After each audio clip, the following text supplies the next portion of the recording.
Hello and welcome. It is Monday, July 29th, and we are here at the start of week 4. Week 4 is a bit of the home stretch overall.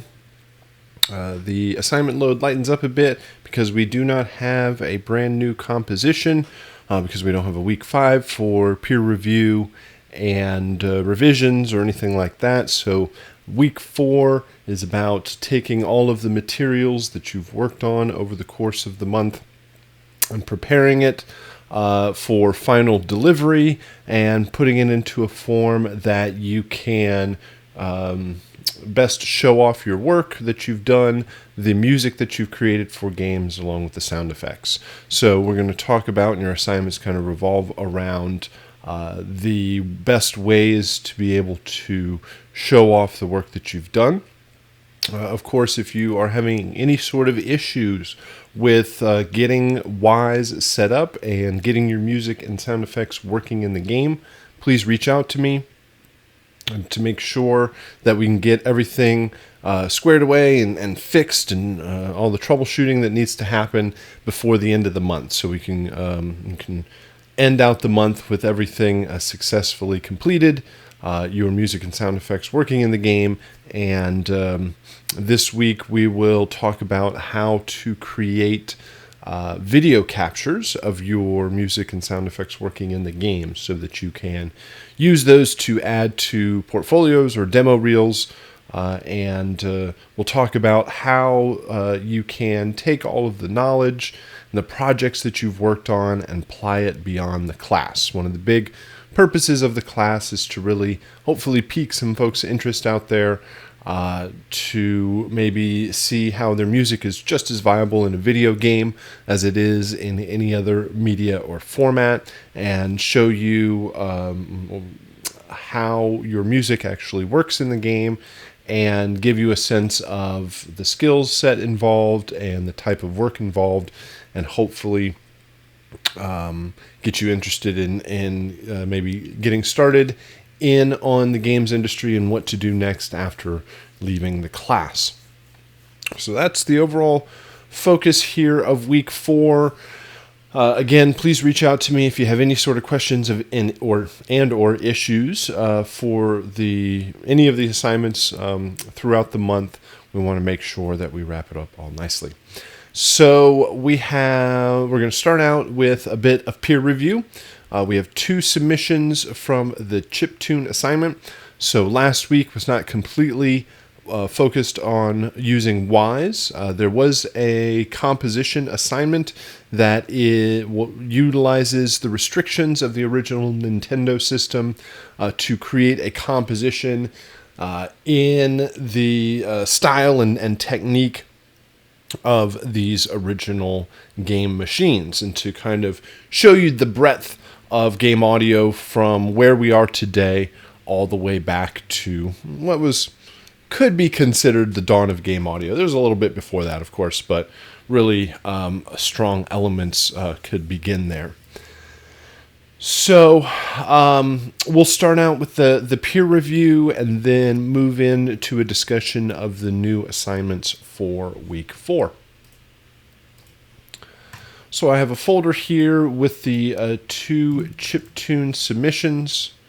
We have the MP3 files to take a listen to, along with the screenshot. So let me just use this as an example here. Get this set up on the screen. Hold on just a sec.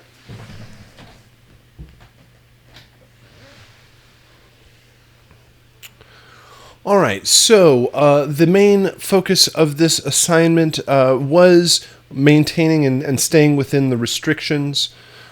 We have a 1 to 2 minute long composition. It didn't need to be interactive. It didn't need to loop in any sort of way. It was delivered as a single MP3 file. And you were tasked with utilizing the sounds that were sampled from the original Nintendo system and the Famicom system.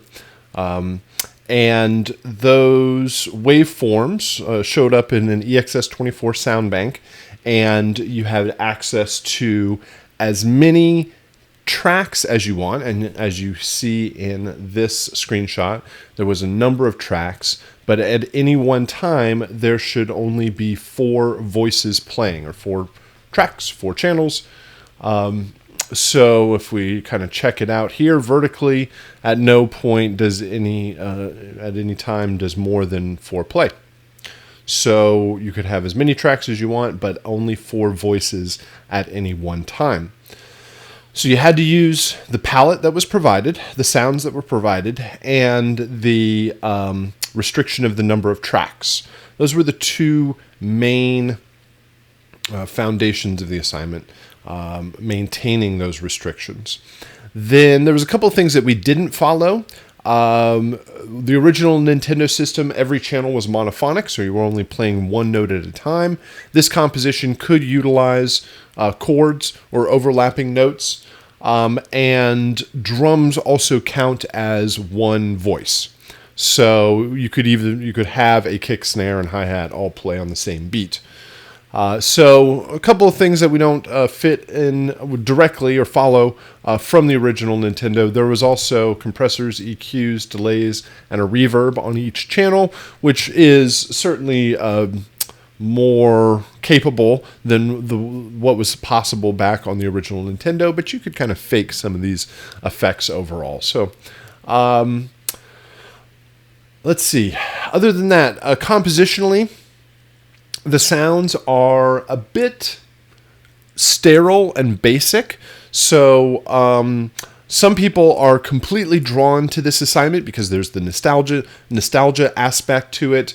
The sounds are so simple that it really gets you in to focus on composition, melody, harmony, melodic development, compositional development, rhythm, all of these things that are separate than the production and the presets of all of the synths.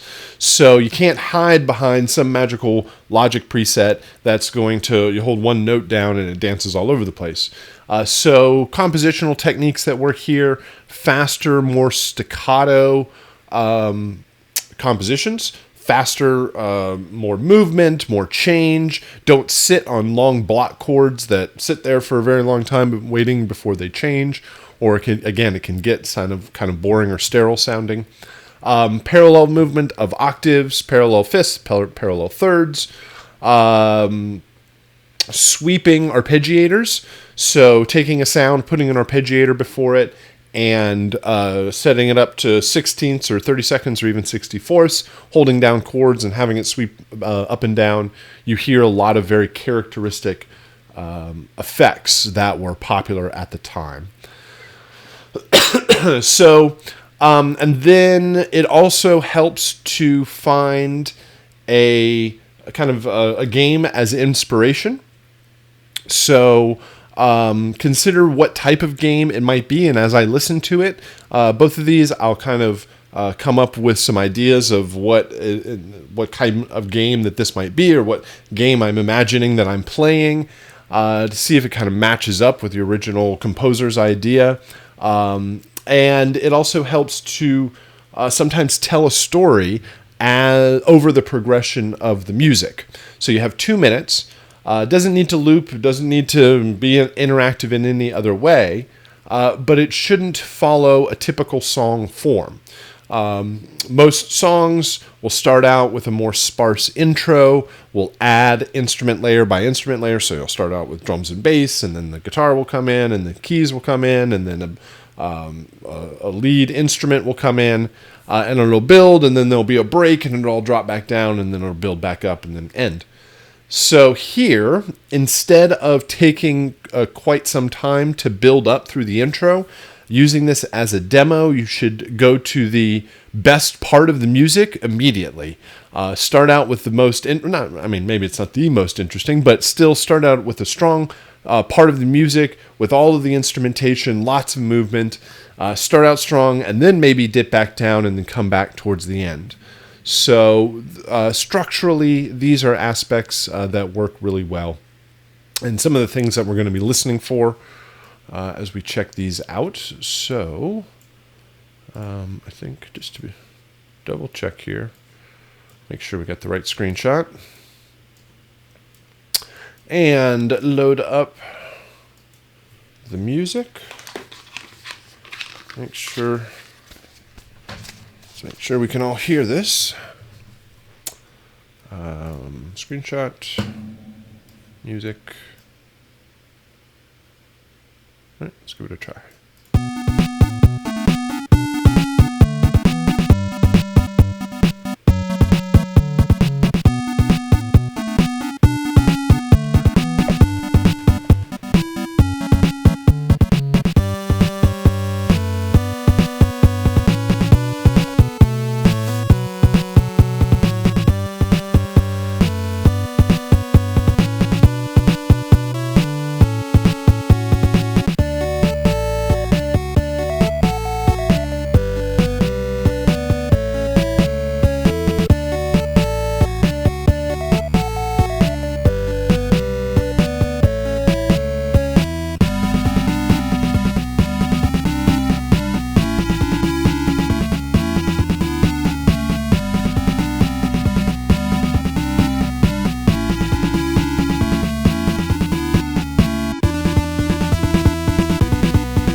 All right, so I really enjoy the changes all the way through. As we noted visually, there are changes every 8 bars or so. So this is going to create a good amount of development over time, maintain interest. There's also some really good rhythmic variations right here. So you kind of go to more of a shuffle. Feel through here. And then there's another pace change. Is it this one? Where it goes to kind of more of a double time feel. And this creates just more kind of definition of what's going on in this game. There it goes. Kind of takes off at a faster pace. This feels more action-packed. It kind of the idea of it telling a story. So each one of them not only changes melodically, but it also has timbral changes, rhythmic changes, which can describe what's going on. So that felt more action-packed. This feels more positive overall.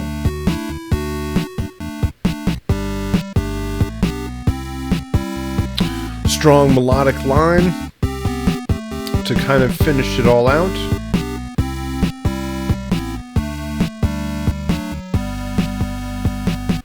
Yeah, and everything ends nicely.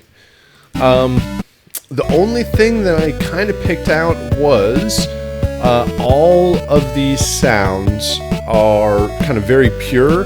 They are very steady. They're solid on the pitch.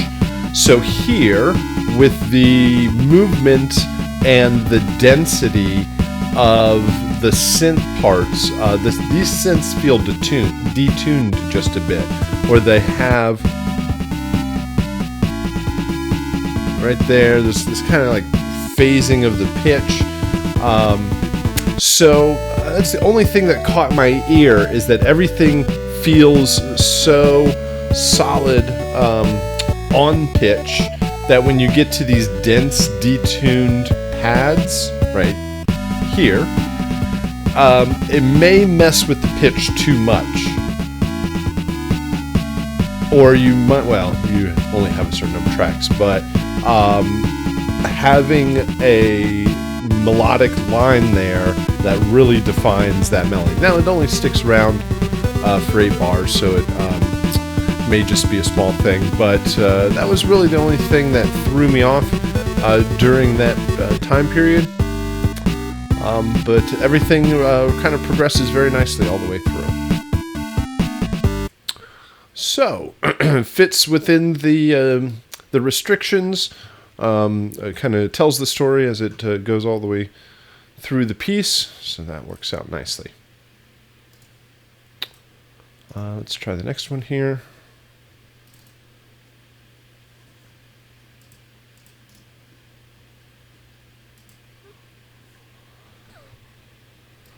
All right, bring up the music and the screenshot.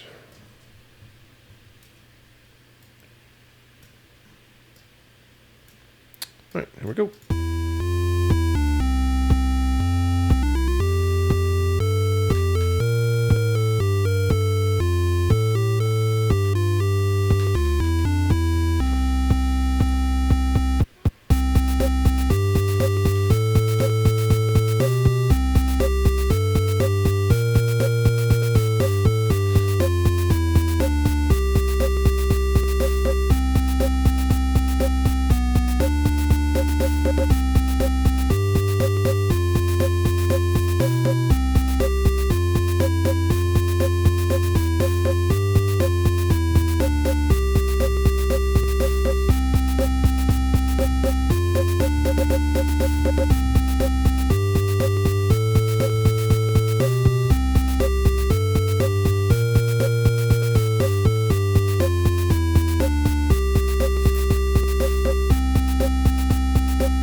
Right. So, another piece that progresses nicely. I like the melodic development.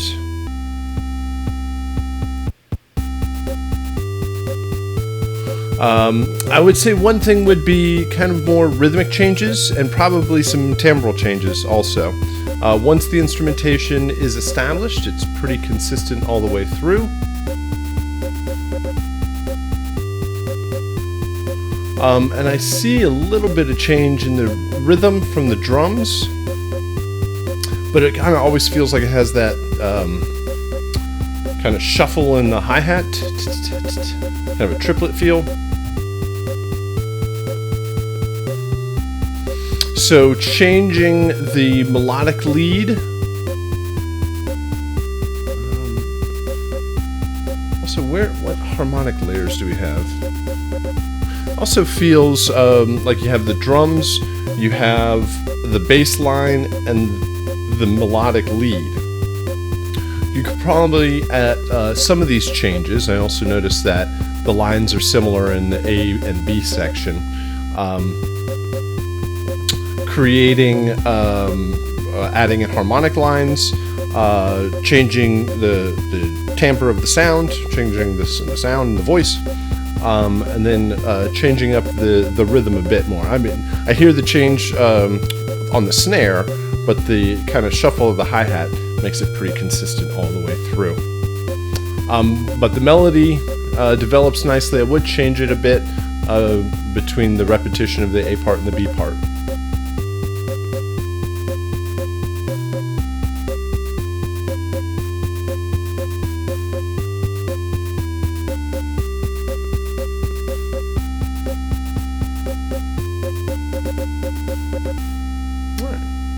And it ends nicely. Very good. All right, so we have 2 examples here from the chiptune composition assignment. Good examples overall, and one way to kind of develop this a bit further is to take the composition and at some point remove the restrictions. So have the start or the beginning of the composition be this kind of restricted chip tune kind of sound, but at some point the instrumentation opens up, the composition gets more complex, and you go to no restrictions of the number of simultaneous voices or the palette that you use. But you're still maintaining the same essence of the song, the same melodic line, rhythm, progression, all of the core elements of the composition, but showing that even with all the restrictions in the world, you can still come up with memorable, catchy melodies and progressions. And then if taken to all the possibilities that the modern production allows for, then you can still maintain these catchy melodies, but listen to how amazing it can sound without any restrictions, and kind of show a progression of your music overall and the possibilities that a single melody or a single idea could have.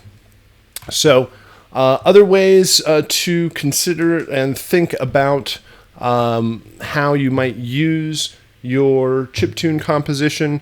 This week, in week 4, our main focus is how we can take all of the materials and all the knowledge that you've worked on, the projects that you've worked on, and put it into its best form to apply beyond the class. So right now we're going to switch over to the archive, which is going to discuss the new assignments for week 4. Again, please reach out if you have any questions throughout any of the assignments throughout the month. And other than that, have a good one. Thank you. All right, so we have our submissions there. Like I said, the focus of this week is your final week is to take the information and the projects that you've worked on and put them in the best light to show them off beyond the class and beyond your time at Full Sail, and be able to show the work off that you've done and completed, hopefully to future employers and future clients and whatnot. So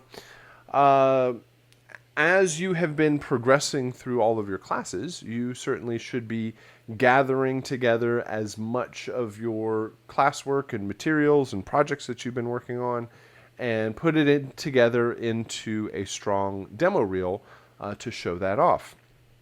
And that includes these game projects. They are well and good as grades and as projects for a class, but their real intention is to give you a vehicle to show off your music and to show off your work and be able to demonstrate that out there as you get started in the industry.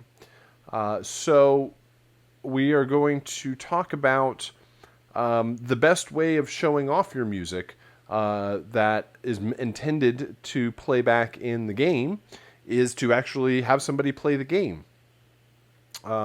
The best way of demonstrating your music for a game is to actually demo that game.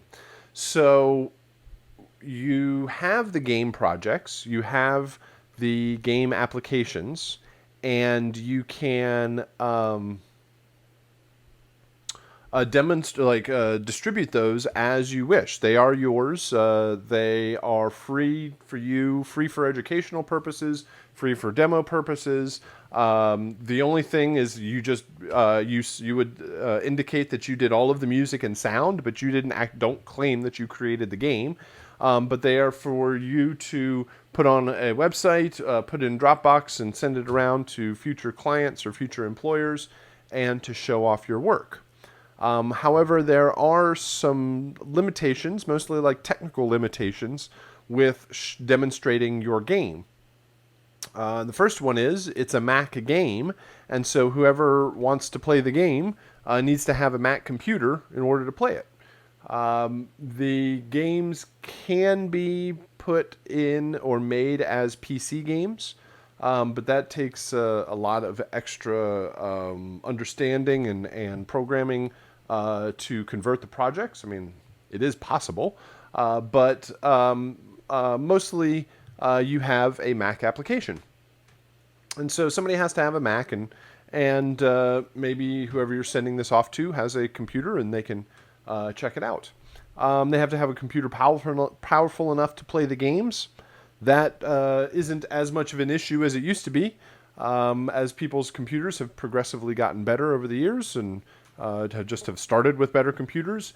We really don't have much of an issue running these projects. So then you have another issue of very smart people on the internet won't probably just download some random application and run it on their computer. You would be very smart not to just download random zip files and open them up and play them on your computer. Now, of course, that's not the case with these applications, and they aren't. I mean, there's nothing wrong with them, but just a random link on a website, you're not going to get tons of people just saying, okay, sure, I'm just going to download this unknown application and run it. So you need to have some way of showing off your work. You need to have some way of people being able to see your music working in a game. You could just take like one of your main loop files and put it up on SoundCloud and say, hey, here's a loop that I wrote for a game. And I promise it works in the game. So the best way of showing off your music working in the game is actually having the game to show off.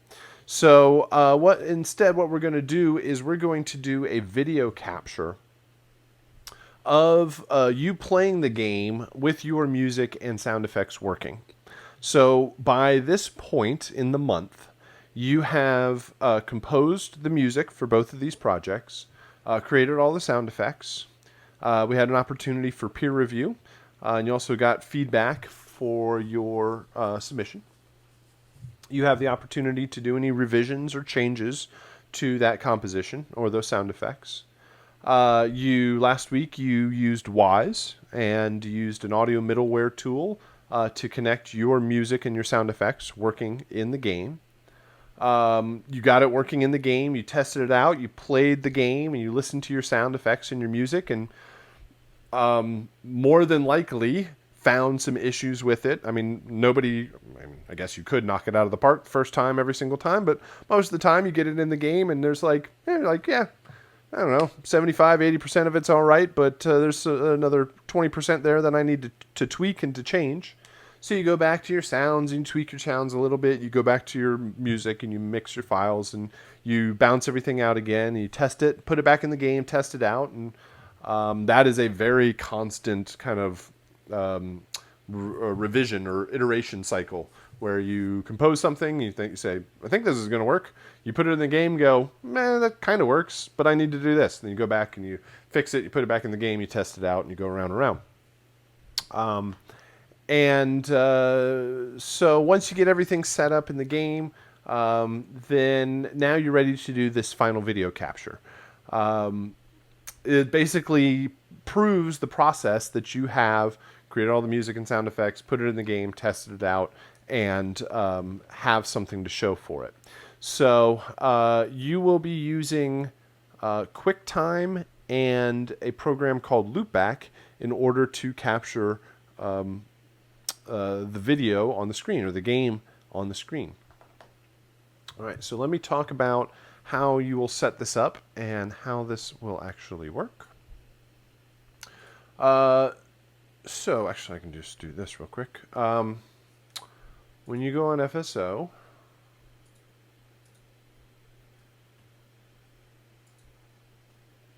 here's week 4.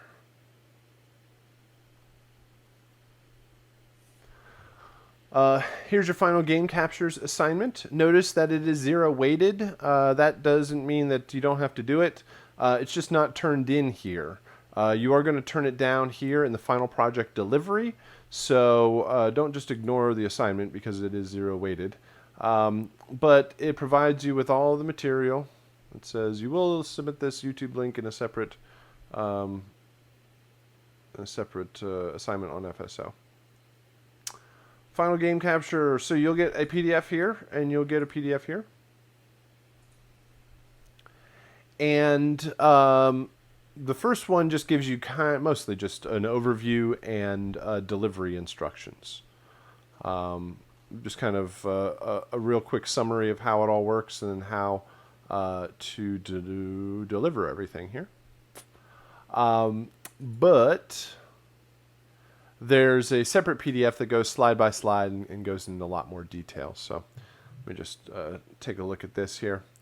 You will use QuickTime, which is already installed on your computer, and a program called Loopback in order to capture audio inside of your computer. Loopback is a free application. You can just go to the link here. Well, it's not a free application. It costs $99, but you don't need the $99 version.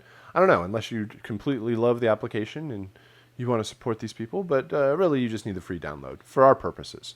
The limitation with the free download is that it lasts for 15 minutes, and you only need to record for a minute or two. So if for some reason the 15 minutes runs out, then you just shut down the program and open it back up, and you got another 15 minutes.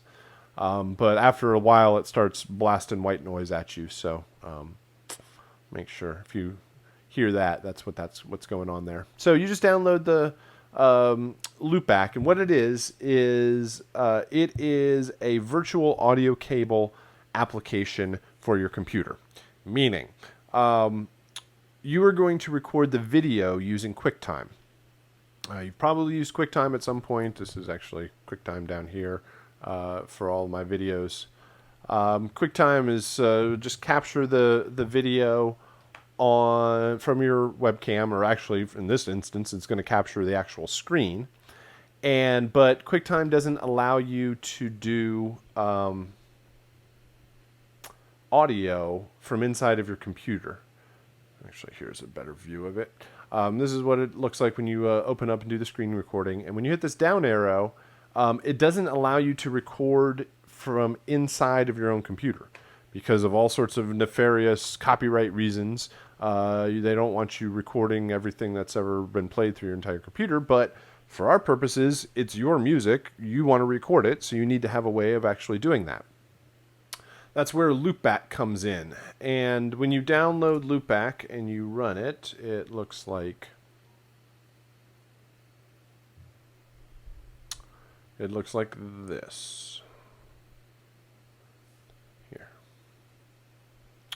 And it says, hey, click here to create a new virtual device. And when you create a new virtual device, it's actually creating like an audio interface inside of your computer. Just like you take a cable and you go cable out of a guitar into an amp, or just a cable out of one thing into another. This takes a cable, a virtual cable, and goes out of your game into QuickTime. If I look at my audio MIDI setup now, it actually adds an extra interface to run everything through. And when you do that and you go back to QuickTime, oh my goodness. Hello, computer. There it goes. When you come back here and look in here, you should now have a Loopback audio interface. Once you do all of that, the other thing you need to do is come in here and you need to tell it to actually go what application you want to record. And you want it to point to 2D Platformer or Angry Bots, whichever one you're recording. Right here. And when you do that, it shows up here. You will be able to... I don't want to do this right now. But you want to be able to listen through your speakers. You uncheck the mute audio sources so that you can hear everything.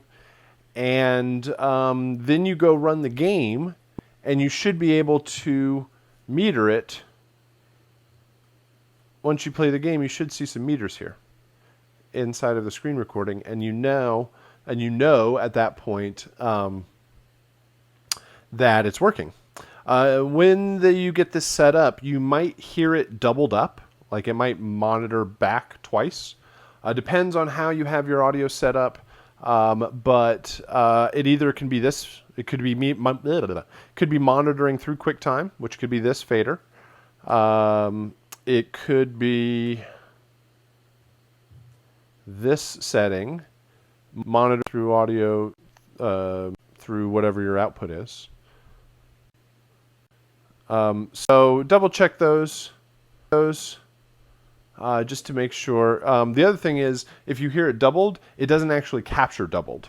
So you can just hit record anyway. You'll monitor it doubled, and then you'll listen. The video will be fine. So just a couple of pointers there. So you'll install Loopback. You'll set up for the screen recording. Like I said, you'll create a new virtual device. You'll select the game application that you want to run. You check the checkboxes. You open up QuickTime. You set up a new screen recording. I showed you this where you click the little arrow and you want to set up to Loopback so that you can record inside of QuickTime. At that point, you should see meters. And you can hit record. Depends on if you have like two screens set up. If you're just recording on your one screen, you can either click and drag just a portion of your screen if it's in a window, or you can just click and it will record the entire screen. Depends on how you have it set up. The only thing to watch out for is most of everybody's computers now have Retina displays, and that's like a really super high resolution. And if you do the entire full screen, it might just slow everything down trying to capture all that stuff. It just might be something to watch out for. I got a couple more slides on that. So the best thing to do is run it in a window and just kind of highlight over the window so that it only captures. You don't capture all of your messy desktop and all this extra stuff. You just capture exactly what you want. So it starts the screen capture. You can run like I said, you can run it in a window. If you click this little checkbox, it says it's in a window. If you unclick this checkbox, it says it's not in a window. More than likely, you've played the game up to this point. You probably know how best it is to run. You've probably already set all this stuff, if you even had to mess with it at all. So more than likely, it's just fine. But if things start acting screwy while trying to do the recording, some of these settings can help. So you hit record when you're ready to go, and you start recording and demonstrating the game. The actual content of the video, I leave that very much up to you. It's your demo video. It's what you want to show off and how you want to show it off. What I'm most concerned with, most focused on, is the process. The fact that you have the game, you have the music and sound effects working in the game. That's a huge portion of the project that you're now demonstrating. And you also have QuickTime and you've got Loopback or something installed. I guess I should also point out, if you already have and you use something like Soundflower or Audio Hijack, those things are identical to Loopback, or at least in our function, for what we need. And so you can use those pieces of software. As long as it doesn't watermark it or do anything weird with the video or audio. If you already have it set up in a certain way, you can use that. But once you've captured this video, you show that you have all of the sound effects and music working in the game, and you can do a video capture. You have the game playing back. You're using QuickTime and something like Loopback to capture the audio. And so if later on you have a different project or different sounds, you want to redo this one, you can always just create new video captures to show the work that you've done. Demonstrate all the music and sound design. The other thing to point out is I do not count every single sound effect, meaning that I don't track that you have triggered every single sound effect in every piece of music, because I know that a lot of it, or some of it, is left up to chance.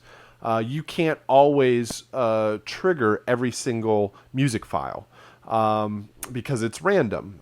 So you're going to get 3 intros, 3 main loops, and only 2 of the endings will play within about 2 minutes long. We suggest that the videos be around 1 minute to 2 minutes long, which is right here. Oops. Right. Oh, there it is. Video capture should be no longer than 2 minutes. So again, the content is up to you. How you demonstrate it is up to you. I would suggest a big one is don't play the game like you're trying to win the game. Don't just do the video capture just to show off how good you are at playing the game. It's about showing off all of the sounds. One common thing that I'll see especially with 2D platformer, is I'll hear the intro and then they'll start playing the game, and for like a minute or two I'll just see them play the game and they'll never die, or they'll just die once at the end and stop the video, and that means I only saw one intro and one ending. You created 4 other files and never showed anybody. So die a couple of times, jump off the edge, trigger some of those ending cues, try to trigger as many of the sound effects as possible, and just kind of, show it off in its best light overall. Then you stop the screen recording. You save the screen recording, name it your last name, your first name, GCP Week4 2D platformer, whatever or Angry Bots. Do not name it last name, first name. Your name isn't last name, first name. You have a last name. You have a first name. Please, it happens every month. Somebody at some point names something last name, first name. So just watch out for that. And then please, please, please check your screen recording. Watch the video after it's done. This happens. I mean, most people do this, no problem. But for some reason, I will always, every month, I'll get a series of videos that either the audio is just missing, or they used the internal microphone on their computer. It played out of their computer speakers and then back into the internal microphone. And if it didn't feed back, then it sounds horrible. It just sounds really thin, and you hear them in the background, like breathing and clicking on their keyboard, and it's really kind of weird. And you hear their dog barking in the background and their family running around or whatever it is. So just watch out for that. Double check the video. Make sure it has the correct content of it. It has the correct thing that you captured. The other thing is don't hit record and record it for 2 minutes the first time, because there's no telling if you got it right the first time. So just hit record for a few seconds, and then stop it and check the recording and make sure you're actually capturing the thing you think you're recording. So you don't have to do it over and over again and waste any time. A couple optional tips. Clear off the desktop. If you are capturing any aspect of the desktop, it's probably best to just make it as clear as possible. I know a lot of folks, we have audio directors and people in different game teams come and talk to our Full Sail student, or come talk to our students, and they'll say often, if we see screenshots or things and it just looks like you have a messy desktop and you posted up a video and it just looks like things are all over the place, it's not probably going to help your cause overall, because a lot of people don't want to work with that. So you can either do a full screen or a high resolution recording. You can do a low resolution recording. If more than likely the video capture is just going to work just fine. Every once in a while, depending on people's computers and whatever they're running or how they have it set up, this might start making your computer chug a little bit, because you got to play the game and do a video capture at the same time. If that is the case, then as long as the audio doesn't stutter or doesn't drop out, if the video kind of gets slow or choppy, that's fine. For the purposes of the video, for the grade and for the assignment, that's fine. Obviously, you want to make as a high quality video as possible. I wouldn't really even consider just focusing on the fact that it's an assignment. Create a proper and a demo video that you can use beyond the class. So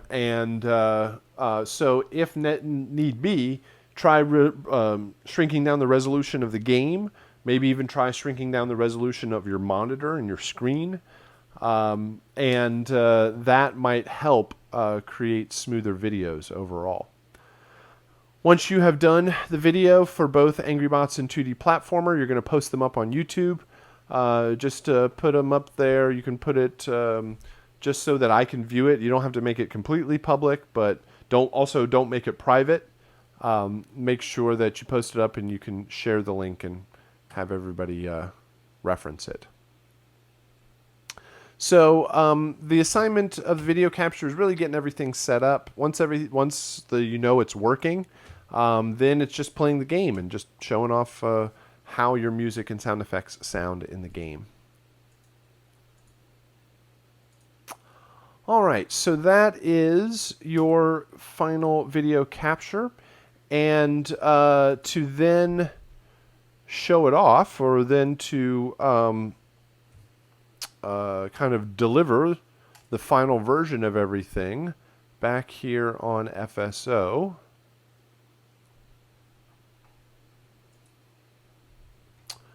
The kind of big assignment for this week is your final project delivery.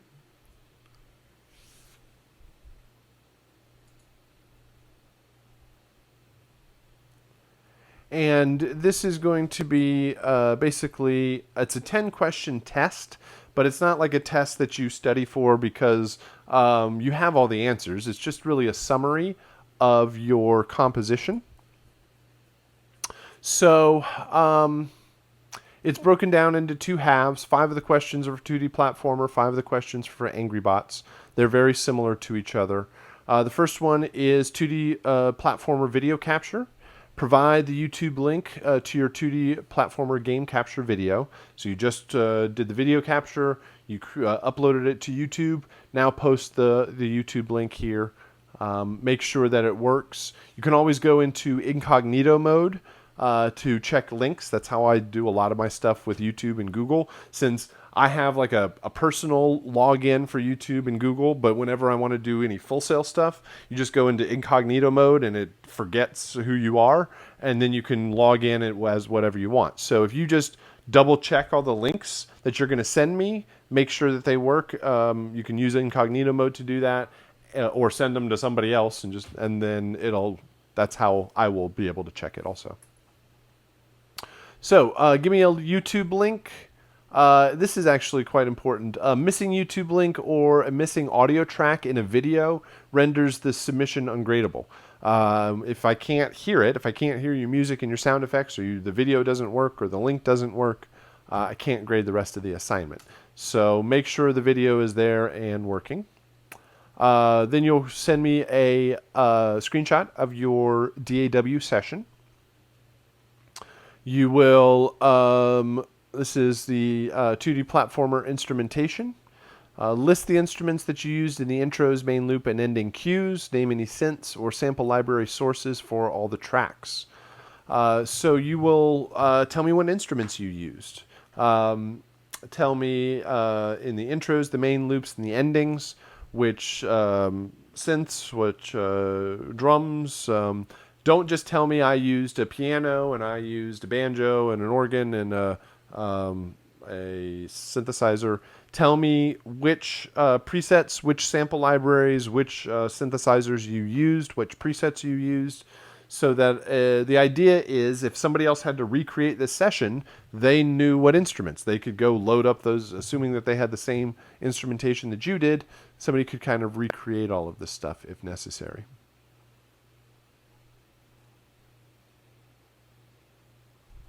Next, 2D platformer transitions. You will take screenshots of your intros, your main loops, and your endings, and then line them up in a particular way. You are going to take your intro 1 and connect it to main loop 2, and then connect it to ending 3. And then take intro 2 and connect it to main loop 3, and then go to ending 1. And then take intro 3 and go to main loop 1, and go to ending 2. I guess I could just read it up here. Basically, it's taking all of your tracks and rearranging them into different orders, taking a screenshot of it, and then answering a few questions, like describe what you listen to each track. How does the music transition from one cue to the next? Describe what you hear. Does the intensity of the music build with the intro cue? Are the same instruments heard from the intros through the main loops and the endings? Are there any hiccups or pops as the music shifts from one music cue to the next? So these are just basic overview. How well did it work? Did it sound as you expected? Just kind of give me insight into the final product. Then you will create a screenshot of your final mix.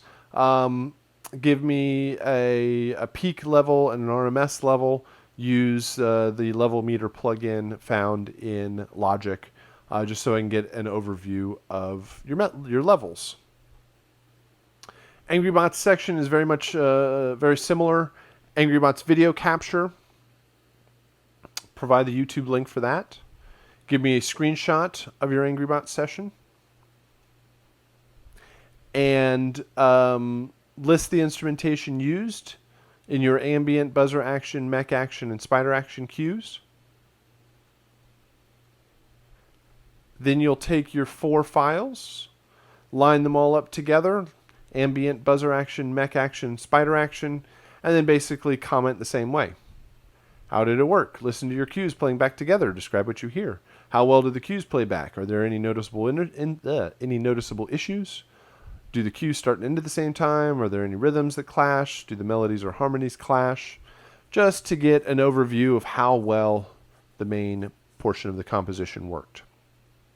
Give me a summary with a screenshot of your AngryBots mix. So really, it's just kind of like a post-mortem overview, summary, summation of how well everything worked in the final projects.